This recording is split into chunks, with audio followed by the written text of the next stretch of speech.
Good morning, everyone. I'm very pleased to welcome you to IIMB's and the Center for Public Policy's 13th Annual International Conference, which is being held in Delhi for the first time in all these years. The main agenda of the conference is to stimulate discussion on policy issues with diverse perspectives among academicians, policymakers, practitioners, and others who have a stake in this very important process. Often we all work in our cocoons, in our silos with very little interaction with each other. Our sincere hope is that this provides a forum for a lot of discussion, debate, conversations, and stimulating ideas over the next 3 days of the conference. All of these conversations are really integral to our democratic processes and development as we go ahead. The inaugural session features 2 speakers, IIMB's director, Professor Raghuram, who will briefly introduce CPP and the conference, and the keynote address is being delivered by Professor Amita Baviskar, Institute of Economic Growth, New Delhi. Professor G. Raghuram has a PhD from Northwestern University, a postgraduate diploma in management from IIMA, and a BTech from IIT Madras. His main specialization is in infrastructure and transport systems and logistics and supply chain management. He's been honored for lifetime achievement by the Mahindra Transport Excellence Awards 2017, and this is the first time it has actually gone to someone in academia. His main teaching, he has taught at several universities globally and across countries, including obviously India, US, Canada, Yugoslavia, Singapore, Tanzania, and the UAE. And before I hand it over to Raghu for giving his brief introduction, I would also like to thank everybody who has supported the conference and made it possible for us to be here. Thank you. And I hope you all really enjoy the next 3 days. Hi, good morning to all of you.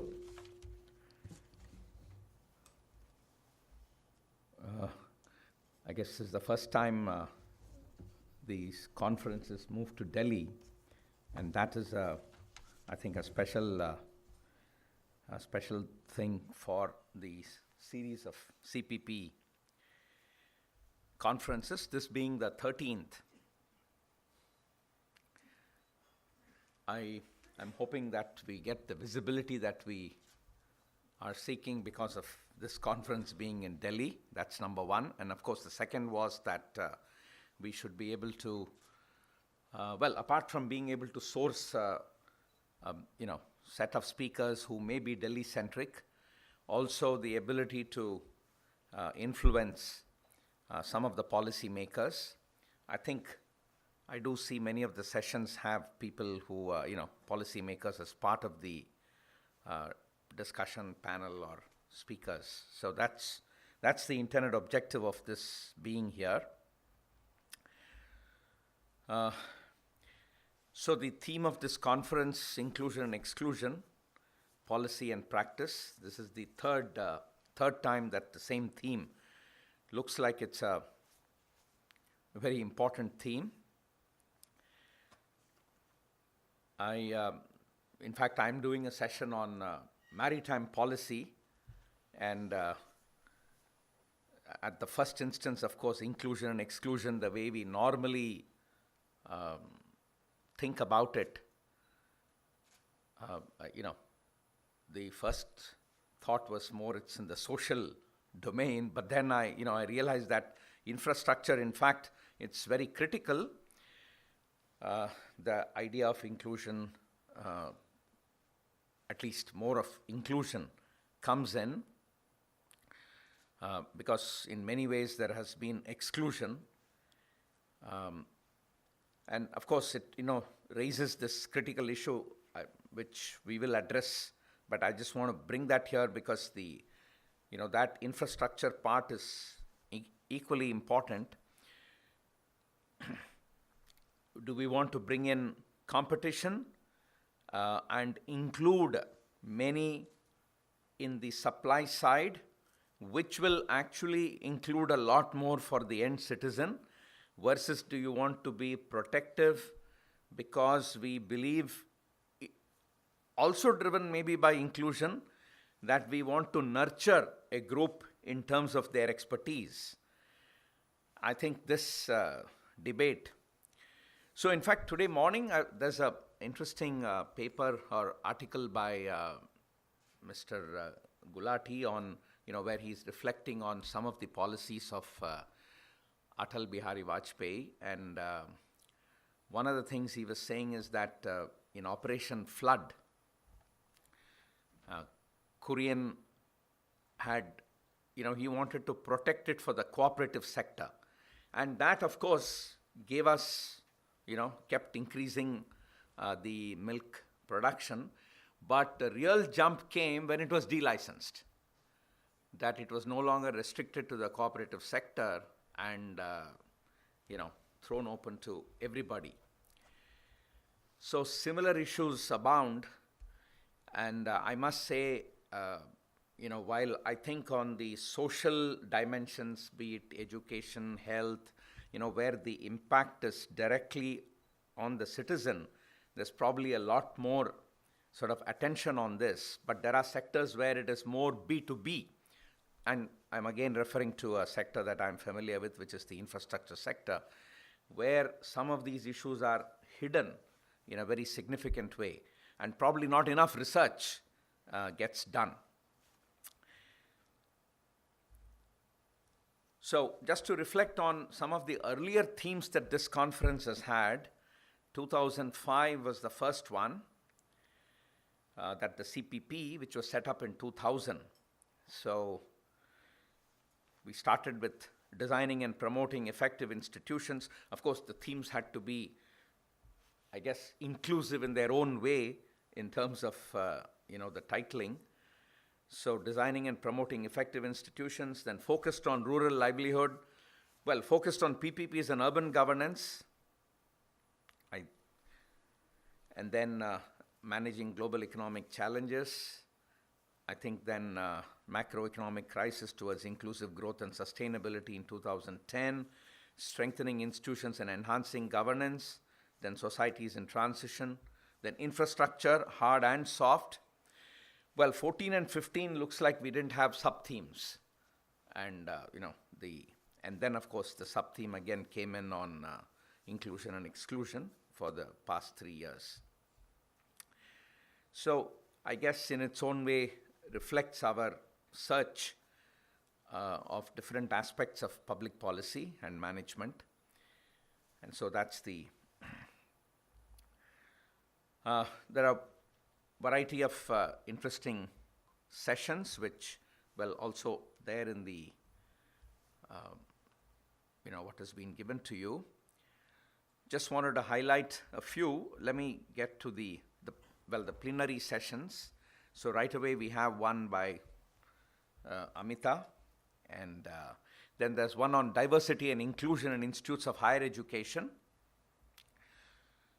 which the two Rajalakshmis from IIMB would be handling. Then scaling livelihoods for persons with disability. That's an important area, and I think there's some good work going on at IIM Bangalore on that aspect. Terms of reference for the 15th Finance Commission. And then we have the closing address where we have Mr. K.P. Krishnan, who's the Secretary in the Ministry of Skill Development and Entrepreneurship. So I would hope you would all be able to participate at least in these plenary sessions, apart from, of course, the variety of sessions, where again, as I said, we are seeing a lot of, just viewing this as a way in which papers have come in, and the themes that social themes, education, health, agriculture, maybe something on finance. I again reflect that why is it that the B2B and the hard part doesn't come in as much? So to me, I guess one of the issues is ease of data availability. Even in infrastructure, if I look at it, there's a lot more work that gets done on roads, partly because, in most institutions at a postgraduate level, doctoral level, people have to do projects. It's easy to go to a road. It's open system. You can collect data, propose a hypothesis, do the analysis. But take railways, closed system, very difficult to sort of penetrate, get data, but it's such a high impact organization in the country. And we keep saying, we should do more rail than road, but research is lacking. Same thing on ports. So I think it's an important thing for, at our level also, largely from the academic community, to see how can one break into these, because the implications of these on the citizen are significant. Of course, maybe to the extent that land and environmental issues are an important,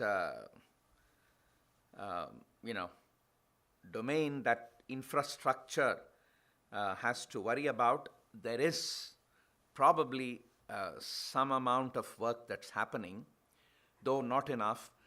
But, how do you make trade-offs, between development versus am I using resources in the appropriate way? What is the trade-off?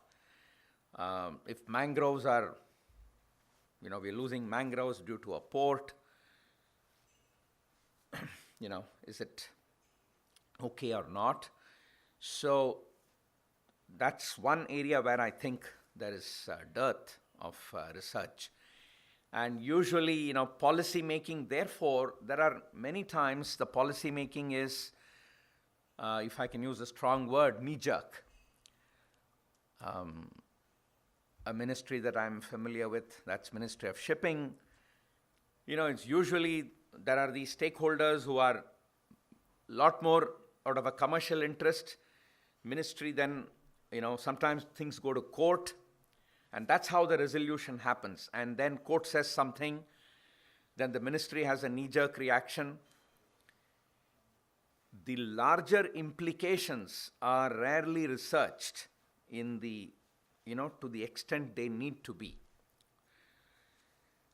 Other issues are coordination.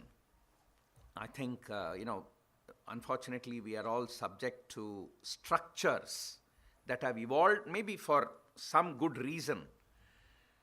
And, again, just taking the transportation domain, there are, 5 ministries at the central level which are directly connected to the transport. And if I take indirect connection, especially the commodity-based ministries who also worry about transportation of their commodity, like coal ministry or steel, whereas in many countries, transportation is a single ministry where, you see that as an end goal of much required mobility in a country. So this is a problem. Center versus state on the same issues. Some of the transport domains are, both like road, ports, airports. Many of them are now, both center and state have a role. There are also other structural issues of, have we, in fact, here I think the issue is more that the separation or the unbundling is not sufficient. And that sort of affects policy making. Is there a clear separation between delivery, the policy making, regulation, and then, maybe somebody interpreting policies and, when there are conflicts, and that's the judiciary. Railways is a very good example where it's all mixed up, and therefore we are quite held back on it. I would believe in many of the social sectors, possibly there's a lot more separation on this. And to that extent, the opportunities are far more. Of course, the issue of capacity building in the policy making. So to that extent, of course, the CPP has been playing the Center for Public Policy at IIM Bangalore has been playing a significant role in the kind of training over the years, looking at different cadres and on a continuing basis. Also, the research that's been coming out, the CPP has, created a niche for itself, and probably at least in the management, among the management institutions, one place where a lot of work has been going on, and impact and visibility. Of course, I'm also familiar with the public systems group at IIM Ahmedabad, which, of course, there, I think the focus has been more on specific institutions. So, and how are they able to deliver, and what kind of, managerial, so in more like looking at it as a public system, which I think is closer, at least the way they have been looking at it is looking at organizations and how do they deliver. But the larger policy issue is equally important. Well, there was this. Again, one of the things I see where a lot of attention from academics is can make an impact. Of course, I come from the idea that the more you leave the markets to operate, and that's a natural way in which, in any domain, the real need will emerge, the supply will emerge. Well, obviously there are market failures, and that does not happen smoothly all the time, and hence there is need to worry about, how do you sort of address these failures. So, of course, regulation comes in, and on the other side, there is, policy formulation has to be there. Now, if policy formulation doesn't have the, research base and the capacity, then in many domains, we end up with a weak regulatory infrastructure. And the consequences are, in many situations, either we over-regulate and there is a certain choking, or there is regulatory capture.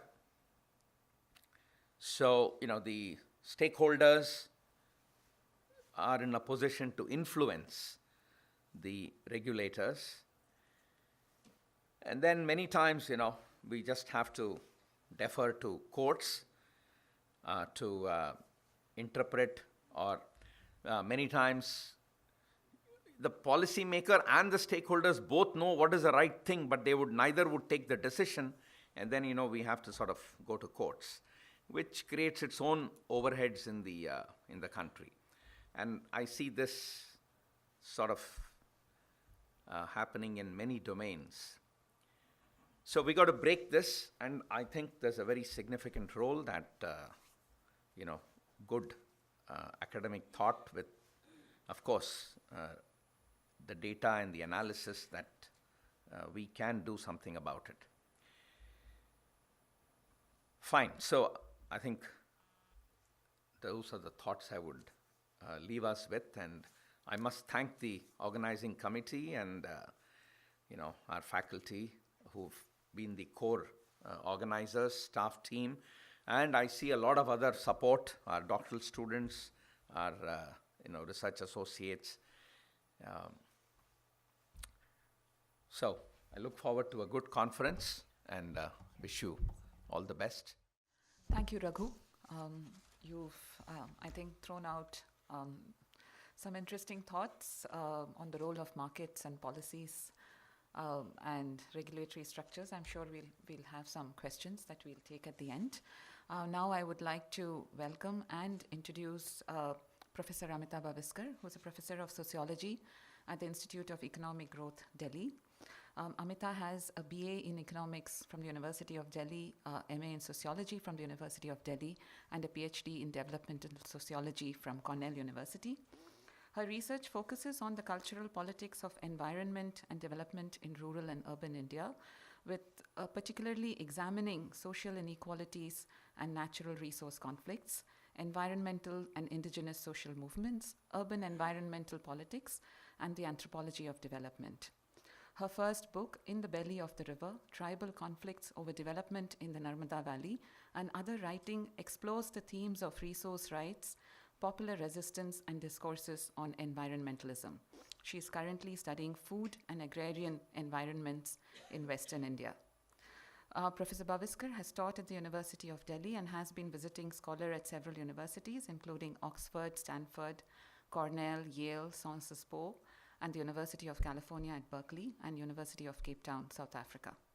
She was awarded the Malcolm Adiseshaiya Award for Distinguished Contribution to Development Studies in 2005, the 2008 V.K.R.V. Rao Prize for Social Science Research, and the 2010 Infosys Prize for Social Sciences. She serves on boards of several professional journals and academic institutions, and was also a member between 2010 and 12 for the Forest Advisory Committee for the Ministry of Environment and Forests. Today she talks to us on consumer citizenship and social inclusion. I'm very pleased to welcome her to deliver the opening address, the keynote speech. Thank you very much, Professor Swaminathan, Professor Raghuram, and thank you everybody for being here this morning. It's an honor and a pleasure to speak to all of you, especially at the opening of this important conference. I should begin by saying that I don't work on policy from above. Most of my work has been engaged with what the second half of your title, namely practice. And therefore I engage with policy making only indirectly. I look much more at how it affects people's lives. So my work is primarily focused on the subjects of policy, economic policy, social, environmental, and so on, and what the world looks like from the perspective of these people, how they strive to secure livelihoods, to hold on to their self-respect and their dignity. And therefore, I began by looking at social movements around forests, against displacement by large dams. And I've gone on to look at urban Indian movements, collective action against evictions by slum dwellers and so on. Most of these kinds of actions, of course, have specific demands. People fighting to hold on to their livelihoods, people trying to secure access to work and so on. But they are also often wide-ranging in their implications, that not only are they about the specifics of material existence, they also help challenge wider ideas of what society should be and the direction in which policies are going, and affect specific populations. So while I've looked at social movements, what has often struck me is that by and large, most people don't participate in forms of collective action that we can see as protests, as demonstrations, as working to bring about a transformation in social policy, in specific government decisions.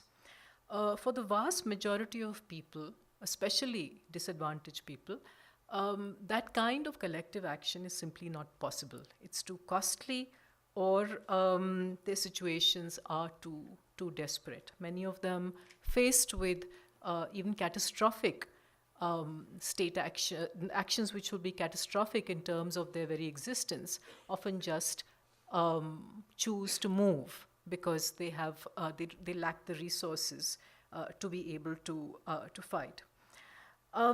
The other reason that I think collective action, which affects social policy, economic policy, and so on, has become much harder is that the vision of disadvantaged people, and I should say the vision of society at large, about the other worlds that are possible has also shrunk over the last decade or so, or even longer.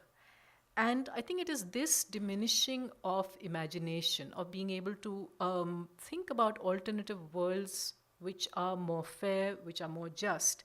It is this diminishing of our collective imagination that one must fight.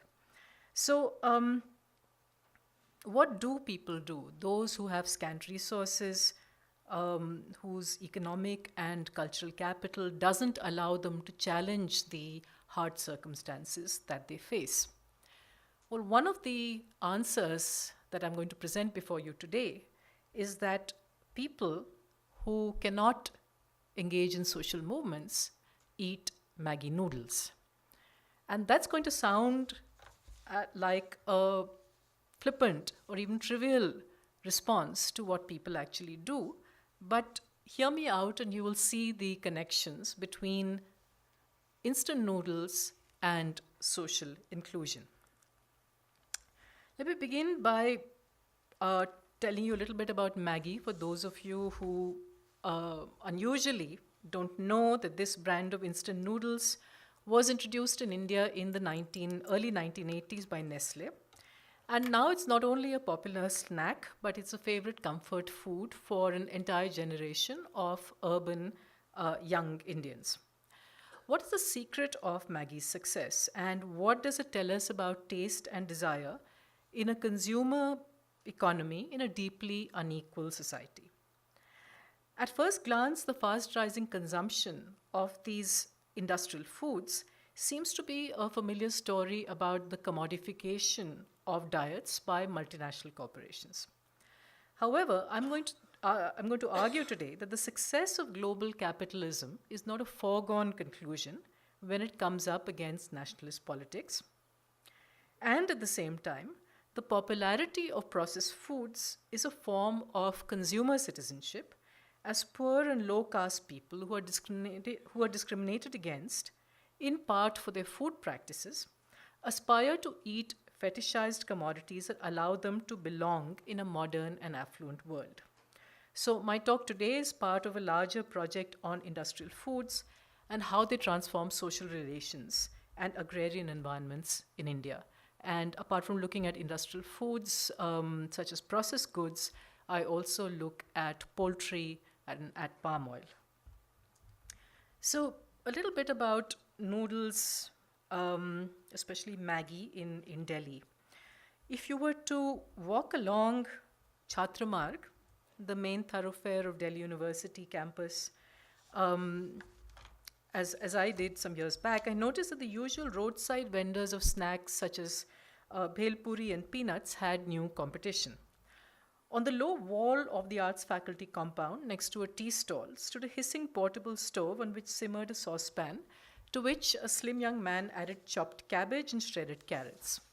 In a couple of minutes, he'd ladled out a mush of noodles and vegetables onto paper plates for students lounging on the lawns nearby. At 10 rupees a plate, a steady stream of customers stopped by for this hot and tasty treat. Maggi noodles had hit the streets, and they have never looked back since. Today, college canteens and restaurants that students frequent may still have samosa and dosa, but the popularity of these old favorites has been eclipsed by Maggi instant noodles. Entire restaurants are devoted to variations on a Maggi theme, serving Maggi dosa, Maggi sandwiches, and Maggi milkshakes, heralding the efflorescence of a vibrant fusion cuisine. And talking to college students in cities as far apart as Guwahati, Chidambaram, and Allahabad, I've been struck by the number who declared that Maggi was their favorite food. Some said that they could not go for a day without eating Maggi. In a survey of midday meals served in government-run primary schools in Delhi, children said that they did not want to eat rajma chawal or chole chawal, the nutritious food that they were usually served. They wanted noodles. And elsewhere in India, a scenic lookout on the road to the hill resort of Mussoorie known for decades as Sunset Point, has been renamed Maggie Point because now that is why one goes there, to look at the sunset while eating Maggie. Over the last 20 years, unbranded noodles have become popular across the social spectrum in urban and rural India. Rickshaw pullers in a busy retail market in Delhi crowd around a chow mein cart, twirling strands of noodles slippery with oil, soy sauce, and vinegar around plastic forks, implements that they had never come across before. Migrant workers at construction sites in Bihar and Orissa do the same. However, in urban bastis and small rural towns, the demand for these generic dishes is often outstripped by Maggi, the instant noodles manufactured by Nestle. How does one explain the phenomenal and the fast rising popularity of Maggi? How did a product that was virtually unknown to most Indians generation ago become so ubiquitous across the country that it's India's foremost food brand, taking the nation to 5th place in the world of instant noodles consumption? How did Maggi succeed in stimulating millions of Indians' appetites to the extent that Kiran Khalap, an advertising expert, proclaimed it the 3rd staple of Indian food after wheat and rice? What's there to explain? Junk food is addictive. My friends and colleagues, upper middle class, middle-aged parents, said dismissively. They said, it's refined flour, fat and sugar, and is poisoning our kids. And they added in disgusted tones, it is MSG. Parents' antagonism and anxieties around instant noodles are not misplaced. Along with sweetened beverages and chips, the consumption of instant noodles has been linked to the explosive growth of obesity, diabetes, and heart disease among children and adolescents in India. This epidemic of food-related excess seems even more grotesque in a country where the incidence of hunger and malnutrition rivals that of sub-Saharan Africa. Several commentators attribute the successful spread of Maggi not only to the product but to its producer. Writing about Papua New Guinea, where Maggi was introduced in the early 1980s at the same time as India, anthropologists Errington, Fujikura, and Gewurz note that these convenient, inexpensive, and easy-to-like proletarian hunger killers are at the center of a global project pursued by Nestle and other giant food corporations to transform the poor into consumers, thereby realizing the potentially immense profits lurking in low-income yet aspiring markets. By making small units of consumer goods available at low prices to billions of poor people whose cumulative purchases add up to staggering sales figures, these firms strategically target the fortune at the bottom of the pyramid. This marketing coup could only be achieved in the 1990s, when cheap metallized polymer films and other packaging materials became available. For big brand producers of FMCG goods, fast-moving consumer goods like Nestle, Unilever, ITC, and Pepsi, these technological innovations were crucial for downsizing their products, making them eye-catching while keeping them airtight, enabling these companies to deliver on their guarantee of superior quality that they claim. In India, where most of such companies had already created extensive sales networks in rural and urban areas for products such as tea, soap, and biscuits, the spread of tiny, shiny packets of corn chips, instant coffee, chewing tobacco, and other products was especially swift. In the case of Maggi noodles in India, the big breakthrough occurred in 2002 when, in response to emerging competition from brands like Nissin's Top Ramen, Nestle decided to sell its instant noodles in 5 rupee packets of 35 grams and to aggressively expand their availability in small towns. In 2014, Maggi accounted for approximately $400 million of the company's Indian revenues, and this fortune at the bottom of the pyramid is growing at 20% annually.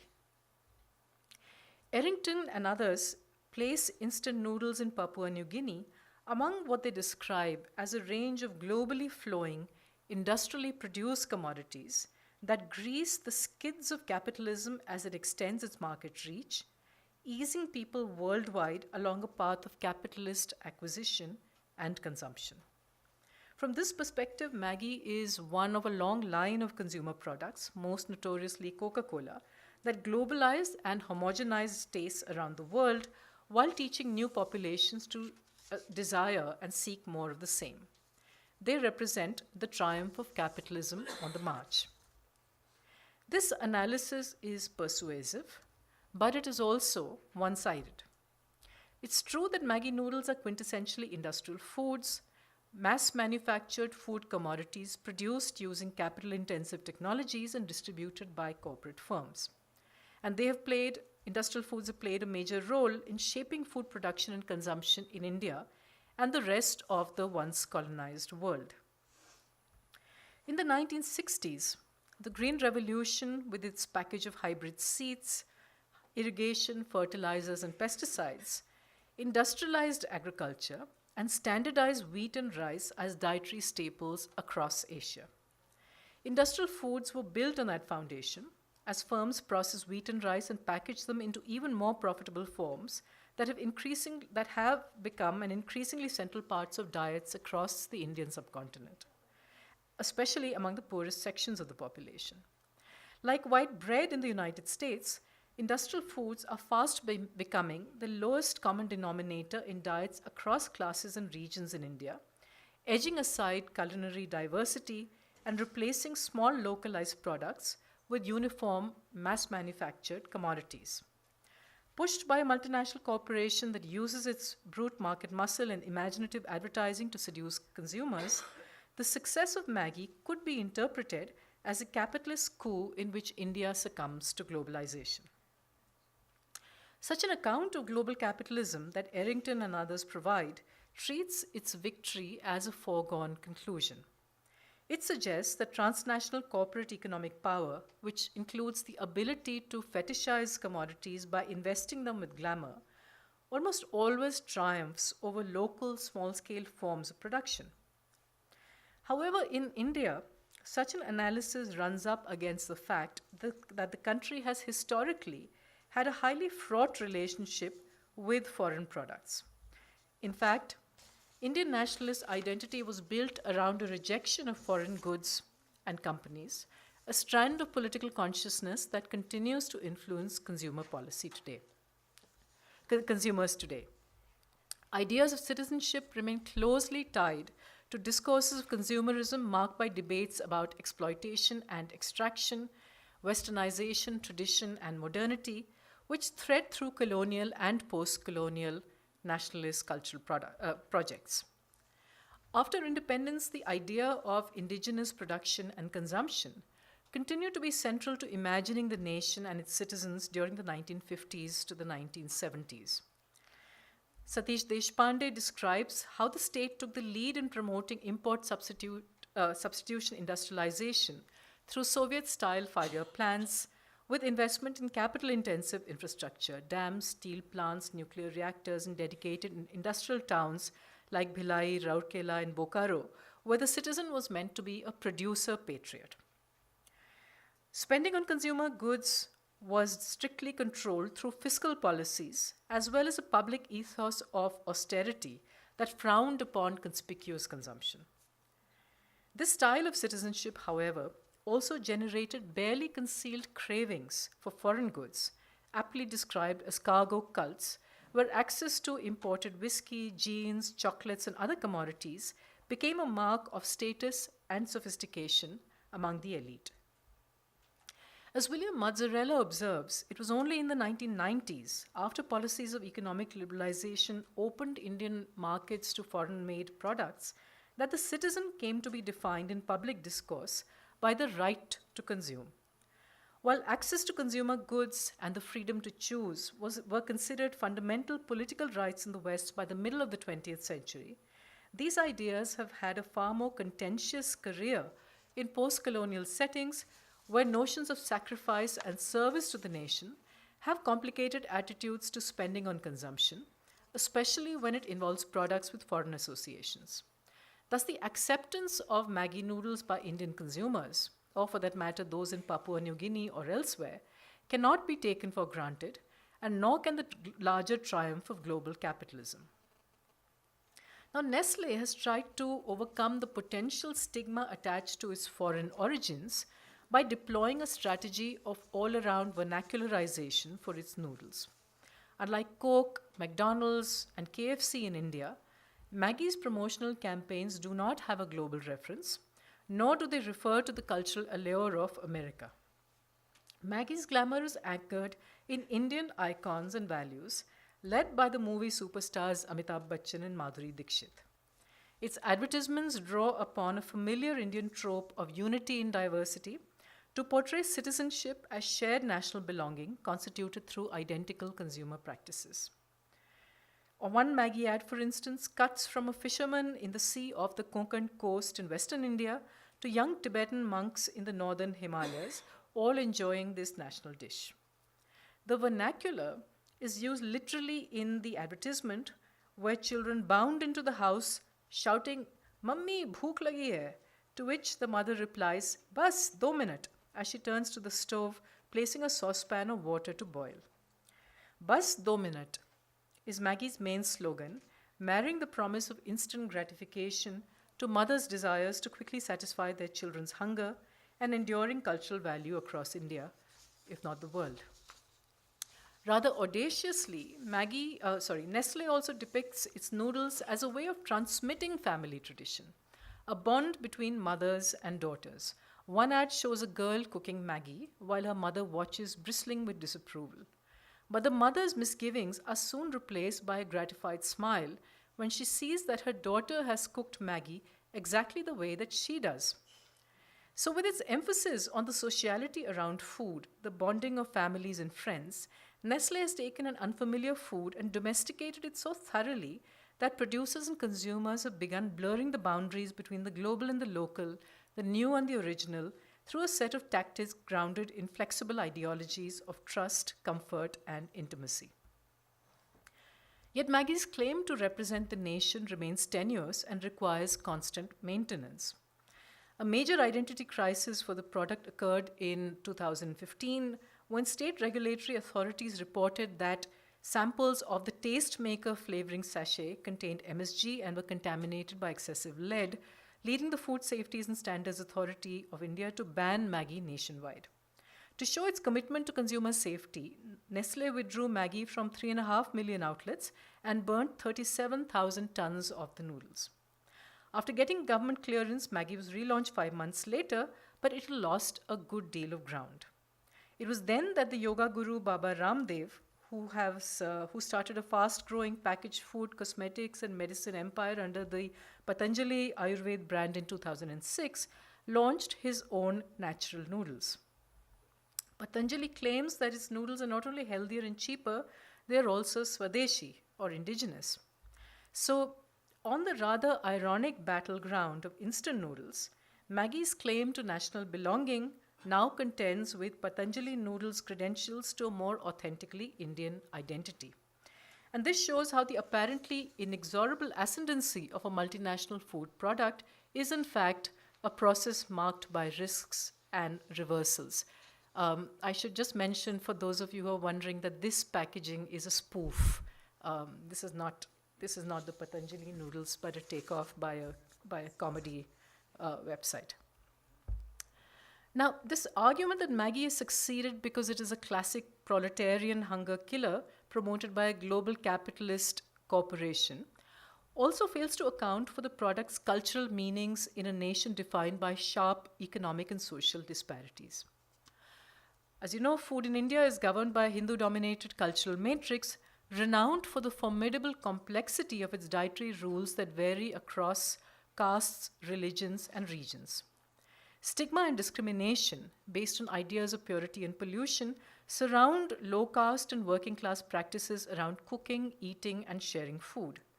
Many, if not most upper-caste Hindus will not accept food from those below them in the ritual hierarchy.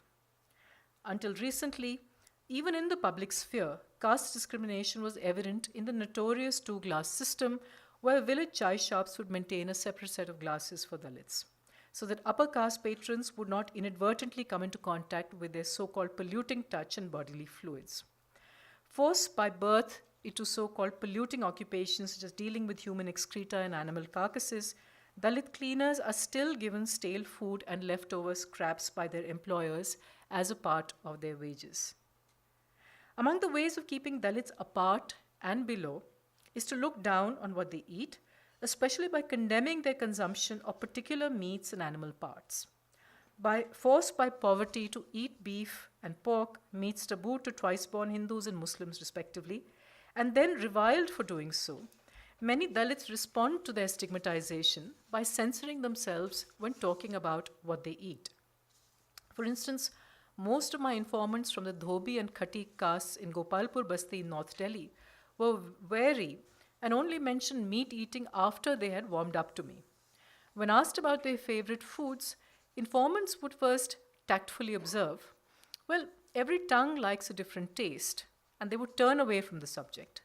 Several speakers first named only vegetarian dishes, and I discovered how selective they had initially been when they spoke more freely later and described relishing fried pork and beef kebabs. When I asked if I could taste some, they were usually taken aback and protested, No, you wouldn't like it. This food isn't for people like you, a comment that underlined their sense of distance from my female upper class and presumed upper caste identity. Some Dhobi informants who considered themselves quote-unquote cleaner than other Dalit castes said that they only ate chicken and fish, animal products acceptable to almost all communities other than the traditionally vegetarian upper caste Brahmins and Banyas. Even though in some parts of India, Dalit groups have mobilized to challenge casteism by inverting symbols of stigma, organizing beef festivals in Jawaharlal Nehru University and the University of Hyderabad, documenting and celebrating Dalit foodways.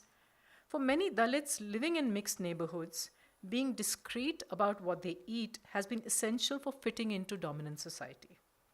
The route to respectability and upward mobility has meant leaving behind customary cuisines with their painful memories of poverty and humiliation. The cultural politics of food have become even more vicious since 2014 when the BJP came to power at the center. State authority is now being used for campaigns aimed at imposing Brahminical values such as vegetarianism. So eggs have been struck off the menu of school nutrition programs in Madhya Pradesh and Rajasthan, both BJP-ruled states. In North India, the main offensive of BJP-affiliated groups has targeted Muslims for allegedly eating beef. Nationalist vigilantes, invoking their reverence for the sacred cow, have attacked and killed Muslims in the states of humiliation. The cultural politics of food have become even more vicious since 2014 when the BJP came to power at the center. State authority is now being used for campaigns aimed at imposing Brahminical values such as vegetarianism. So eggs have been struck off the menu of school nutrition programs in Madhya Pradesh and Rajasthan, both BJP-ruled states. In North India, the main offensive of BJP-affiliated groups has targeted Muslims for allegedly eating beef. Nationalist vigilantes, invoking their reverence for the sacred cow, have attacked and killed Muslims in the states of UP, Haryana, Rajasthan, on the pretext that they were storing or selling beef. Embedded in such durable and deeply divisive cultural politics of identity, the food practices of oppressed and marginalized social groups have often proven to be fatal. In an environment where food prescriptions and prohibitions are internalized as well as imposed widely and often violently, industrial foods are distinctive in that they appear neutral, floating above older classificatory schemes tethered only to modernity. In colonial times, this unsettling absence of cultural markers kept away potential customers, and food manufacturers had to exercise considerable ingenuity to overcome the suspicion around industrial foods. So distributing free samples, holding product demonstrations, and advertising that their wares were untouched by human hands, and that means uncontaminated by the polluting touch of low-caste Muslim or Christian workers, these were all strategies to win over wary consumers. After they were accepted by elites, tea and biscuits were among the first branded foods to become popular with the masses. Even today, these items are the ones most likely to be offered and accepted when people can't place each other socially. Maggi noodles, along with other industrial foods, are thus notable in that they transcend cultural enclosures and, when available in low cost packets, enable consumption across caste, class, and religious hierarchies. This, combined with advertising that claims Maggi as the nation's favorite food, makes them symbols of consumer citizenship, the aspiration to eat on equal terms with other more privileged people. Those who eat instant noodles thus include not only the new middle class, to use Leela Fernandez's term, but also working class people in rural and urban India who can now, in a modest way, enjoy some of the same pleasures as the classes above them. Since economic liberalization policies opened Indian markets, lifting restrictions on flows of capital and labor, and thereby making it harder for workers to organize collectively, and also enabling the expansion of consumption, political expression has shifted its arena. Consumer practices are increasingly the grounds on which people negotiate citizenship by claiming social membership, access to the public sphere, and their place within the nation. Eschewing food saturated with oppressive social meanings and eating foods free from ascriptive identities appear to be forms of emancipatory cultural politics to which many Indians have now turned. Not surprisingly, then, instant noodles consumers are not confined to affluent strata in metropolitan and large cities. People who live in small towns and large villages eat noodles now. Rural Indians continue to suffer from serious deprivation in terms of basic amenities. Last year's official statistics tell us that 177 million people, almost 20% of all rural households, didn't have electricity connections. 63 million villagers were without access to clean water. Yet, even as poor Indians struggle to secure access to basic food, as evident in the Right to Food campaign, they also attempt to include more branded processed foods in their diets. Although food still makes up 50 to 65% of the total monthly expenditure of households in rural India, the category now includes larger outlays on tea, glucose biscuits, namkeen, corn chips, bottled beverages, and noodles. For deprived social groups whose customary food is looked down upon as provincial and crude, even disgusting, foods like Maggi are a form of desired modernity. Their packaging and advertising promise not only fun, hygiene, and instant gratification, but transport the consumer into a world of good-looking and well-dressed families enjoying meals in beautiful homes. If consumption means that the consumed item is incorporated into the personal and social identity of the consumer, it also enables the consumer to briefly inhabit the world conjured up by the fetishized object. This was brought home to me when I probed 18-year-old Suman Kumari's preference for Maggi over the generic chow mein sold in the market near her basti. For 20 rupees, Suman can buy a heaped plate of prepared noodles to share with her two younger sisters. To eat the same amount of Maggi, they must spend 24 rupees on 2 packets of 70 grams each, and more for the beans and carrots and other vegetables that they add to the mix. And if you include the cost of fuel and effort and time, Maggi is much more expensive. So when I asked why she still bought Maggi, Suman said, "It's much better. It comes in a packet, right? It's much more hygienic." At dinner that evening, all of us sitting cross-legged on the big bed that takes up the entire space in the low-ceiling room that Suman shares with her mother and her sisters, I watched their rapt faces as they drank in a Hindi melodrama on television, hand moving absently from plate to mouth, eyes fixed on the screen as they watched the saga of a virtuous woman tortured by her scheming, filthy rich in-laws. Their attention did not waver when the program was interrupted by advertisements for fruit juice, skin whitening cream, and noodles. For Suman and her sister, the palatial homes, clothes, and jewelry of soap opera fantasies may always be the stuff of dreams, but consuming the products advertised in between episodes was well within their grasp. In the quest for upward mobility in an unequal society, then, eating Maggi becomes an act of imagining citizenship that cuts across social hierarchies, creating new identities and diluting stigmatized ones. For people like Suman, Maggi is a desired taste, a lifestyle aspiration, and even a measure of distinction. In the politics of social inclusion and exclusion, eating the same food creates a semblance of equality, a moment when one is as good as anyone else. In the Indian context of steeply graded cultural hierarchies, is this feeling a consolation for subaltern groups? Or is the dissonance between this moment and other aspects of one's everyday life where inequality is experienced a provocation? There are no easy answers to these questions. We're all the same, we eat the same food is not a sentiment that has had much success in Indian social life. Maggi too is differentiated with a more expensive whole wheat atta Maggi with vegetables, marketed with the slogan, tasty bhi or healthy bhi, for upper class consumers conscious of the low nutritive value of the product. Yet for the Dalit laborer who buys a 5 rupee packet of Maggi for her children, the noodles may briefly offer a respite from unrelenting inequality.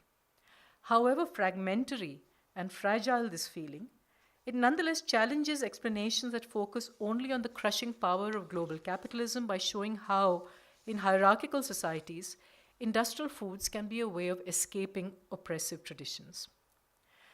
The career of instant noodles demonstrates that food is not only about securing biological nutrition, but about cultural desires shaped by the politics of capitalism, nationalism, caste, and age. Even as right to food activists strive to accommodate the diversity of Indian foodways, promoting millets to end the monopoly of wheat and rice, they confront the challenge of a generational shift in what is considered good to eat as young people move away from local, more nutritious diets to branded industrial foods of no nutritional value or junk foods. For young people, their consumption defines their identity that proclaims their independence, displaying themselves as people who can cook and have fun. And elsewhere, I've discussed industrial foods and young people. But here I want to talk about, I've mentioned only the ways in which, for poor people stigmatized by caste, religion, and rurality, eating processed foods signifies participation in a desired modern lifestyle of being as good as anyone else. So these foods play an important part in claiming social belonging and equality. While the increasing incorporation of industrial foods into Indian diets is an index of the presence and power of specific forms of capitalism, it has also been an opportunity for specific social groups to shape the substance of citizenship for themselves.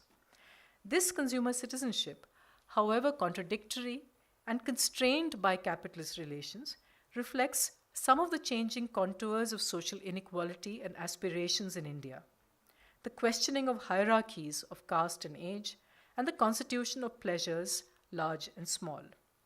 And Maggi noodles are a useful device for understanding how industrial foods transform the simmering broth of social relations that is India's cultural landscape. Thank you.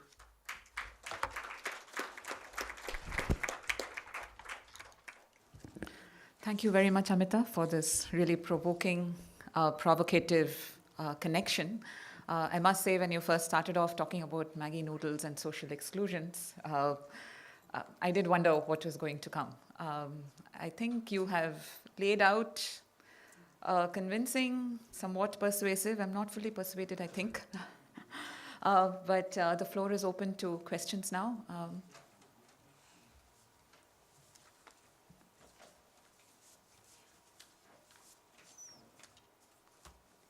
Do we have mics? Do we have mics?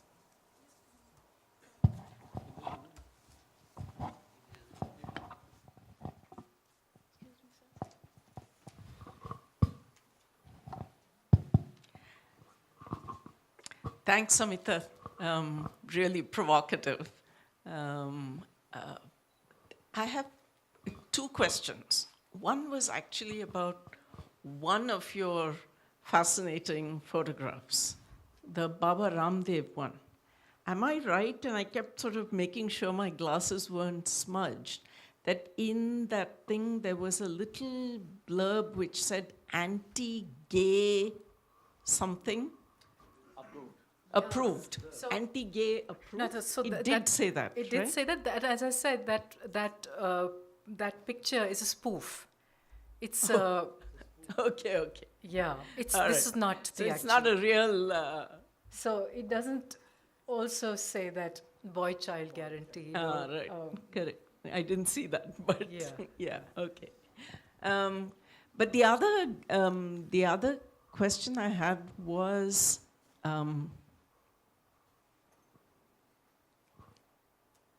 So what do we conclude from this in terms of the emancipatory possibilities of processed foods of this kind? Or are you simply saying that you can see where groups at the bottom of the political spectrum use whichever mechanism, and this is one, to claim equality and citizenship in ways which actually are not confrontational? I mean, that's the big thing about this. It's not confrontational. It is what I consume and I'm able to. Now, given that all of our sort of received social science wisdom about emancipation in highly unequal contexts involves some form, some element of confrontation. Violent, non-violent isn't the issue. It's confrontational. Where does this fall within this completely non-confrontational? It's what I put in my mouth, not what I say or do to you, that's at work. How would you look at that, and what would you say? Absolutely. I mean, I'm not at all defending Maggi as a product. I hope that's clear. It's junk food. It contributes to the solid waste problem in India. It's the worst sort of thing that could happen to diets. I think the implications of what I've tried to point out are at one level bleak, because one of the implications is that collective action in other, what we might describe as more progressive forms, has really shrunk. And that's why I began by talking about social movements in general. In my talk, I also referred to the fact that collective action in the workplace is now no longer a possibility, given the way in which work itself has become so fragmented, and people don't have the kinds of formal rights that would allow them to organize. It's just an uphill task. So given that, we find that the strategies for emancipation are, to some extent, there are, of course, collective strategies like the demand for reservations and so forth. But by and large, most people's strategies are individualized. And I think that's also the nature of the kind of neoliberal times that we live in, that individualization has become something that's much more prominent than was the case earlier. Within that, given that shrinking of how one might act, eating these kinds of products, I am arguing, does give to people some sense of equality, however illusionary it might be. I think I don't want to. I leave these as questions which I think need to be looked at more carefully, because I think this is something that's really worth investigating. Also, when one looks at other kinds of acts of personal consumption, which, as you say, don't provoke confrontations, we find that they have indeed, however, resulted in violence. So Dalits, for instance, in, say, rural Andhra Pradesh or Tamil Nadu, have been beaten up for wearing sunglasses. They've been, wearing sunglasses is not confrontational. But this idea that you're getting above yourself, that you shouldn't wear chappals and the agraharam, things like that, are just, I think, manifestations of a desire to control, to stigmatize, to humiliate, that invade what perhaps are even personal boundaries. So it is in that context that something, as perhaps perverse as eating these junk foods takes on a set of meanings for the people who are consuming them that I wanted to draw one's attention to. And that is to do with the way in which today consumption has become a primary site where people feel that they have choice, however fictitious we might think it is, and where people feel that they're doing something meaningful that is not only about their personhood, but their sense of themselves in the world, of being equal, of belonging in the cultural sense rather than belonging in the sense of, formal politics and so on. It was really interesting talk. How would you react to the thing? It's true that samosas have been out, kachoris have been out, and these have been actually disgraced by saying high fat, high content and things like that. Whereas some other snacks like idlis have become pan-Indian, that way. Puris, have also been stigmatized because being not health good. And Rujuto Divakar, the size 0 for Karina, has now argued that you should eat local food, upma, poha in Maharashtra. And she's also said that puris and this thing are not bad actually because they have a lot of nutrient content. Rice has been stigmatized and wheat or roti has been, lifted, And she said that rice eating is not bad, in that way. Coming to food, kind of food that should be served, Jodrej has said that, a hot meal should be served in schools rather than biscuits and packaged foods because, a hot meal gives a lot more satisfaction, so khichdi and a hot meal. But the problem is that, contamination is much more likely when you do it in that way rather than doing it. So it was really interesting, where the work has been done on these aspects, some, the health fad, disgracing some and, praising some others. Yeah. Well, to some extent, there is,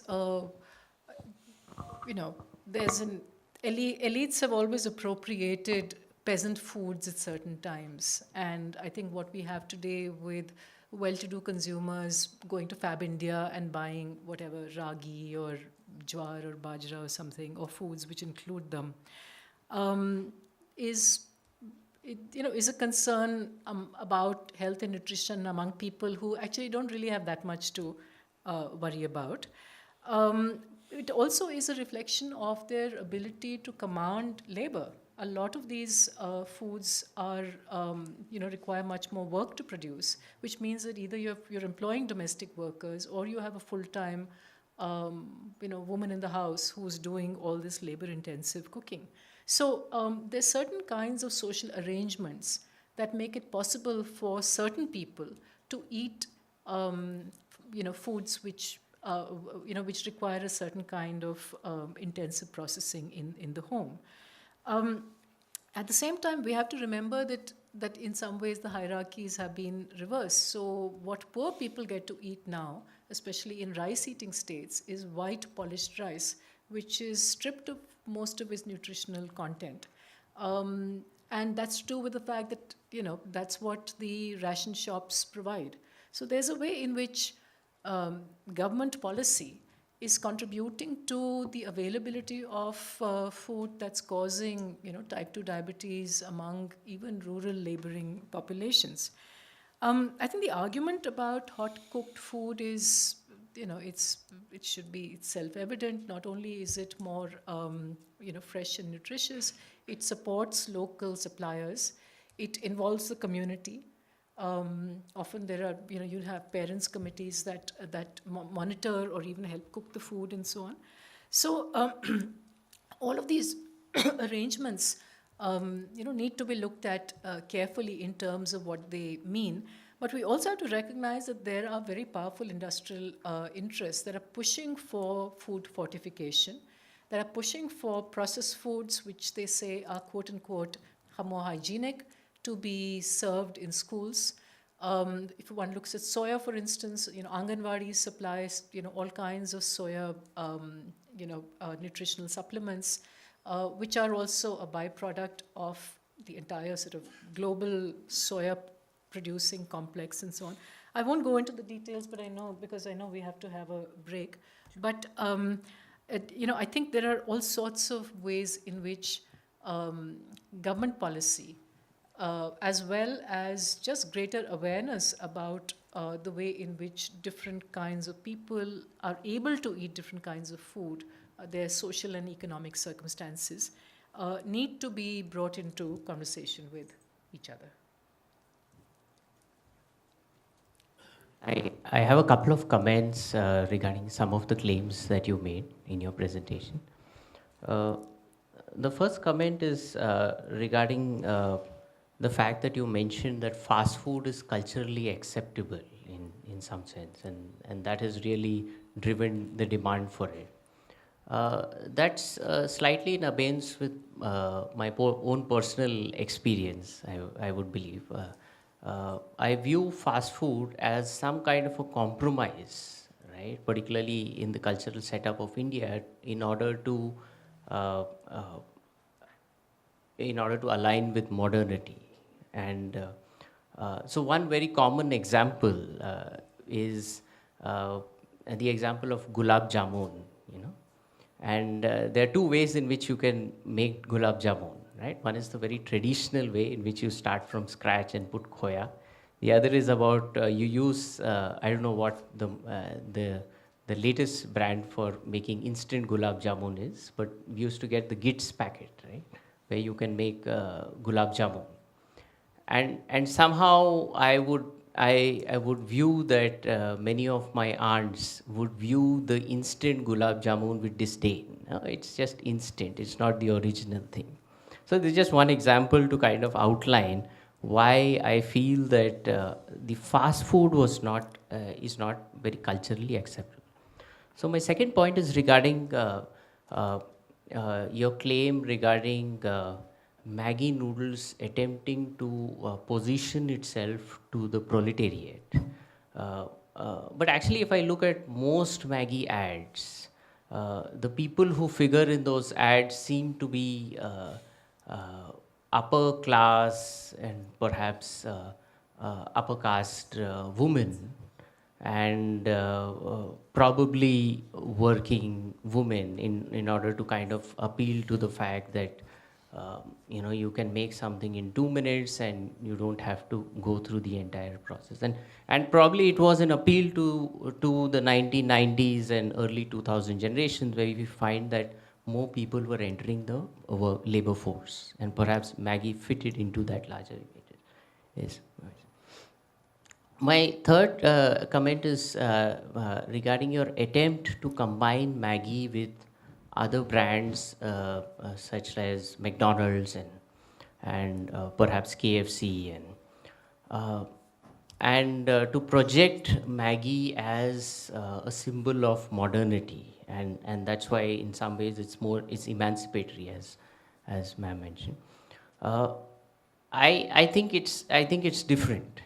I think it's like Maggi is slightly different from KFC and slightly different from some of the other brands, primarily because of a few attributes. One is from my existing knowledge, I don't view that Maggi has introduced any non-veg variety. If you of course not. It has yes. chicken. Yeah, Chicken. No. I mean, Maggi in their advertisements, do they have a chicken? Do they have a chicken variety along with that? Okay. So that's something that I did not know about. Yeah. So then probably my comment should be this. I don't know whether you were really listening to my talk, or either I was very unclear or you weren't listening, because you have, pretty much all the points that you're making are points that I made in my paper. First of all, this idea of Maggi not being culturally acceptable because it's seen as a fast food.